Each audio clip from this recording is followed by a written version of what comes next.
Неколку стотици фолклористи облечени во автентични носи од балканските земи со дефилени за Охридската чаршија, каде тие пее, игра и изведува атракции, синоќа го означија почетокот на 49-тиот Балкански фестивал на народни песни и игри во Охрид.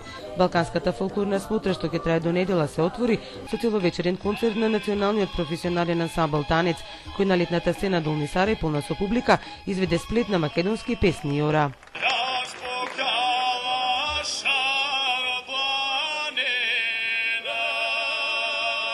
Учесниците се воодушевени од фестивалот Охрид и дружењето. Други пат смо на Балканском фестивалу и по втор пат сме на Балканскиот фестивал и многу сме задоволни, бидејќи ова е меѓународна соработка и големо искуство за нас. Иако доаѓаме од малото место Гружа, ние сме амбасадори на културата на Србија. Типични за нас се игрите, песните и носиите од Шумадија.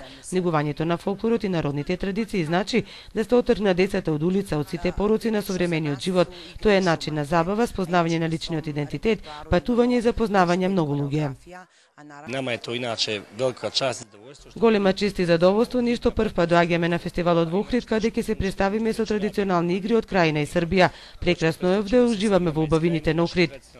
На фестивалот во земјата на нивните предци дојдоа и младите играорци кои го негуваат македонскиот фолклор во Австралија, каде повеќето од нив се родени. Сакаме да ја поддржиме културата и традицијата во Австралија со македонското.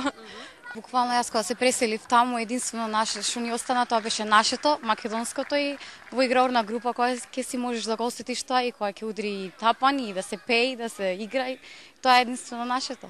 Балканскиот фестивал на народни песни и игри за кој влезот на Долни Сарај е бесплатен, конечно го раздвижи Охрид, каде летната сезона доцни. Фолклорната смотра на која неизвестно е дали ќе допатуваат ансамблите од Африка и под покровителство на парламентот и со поддршка на фондацијата Рамковски.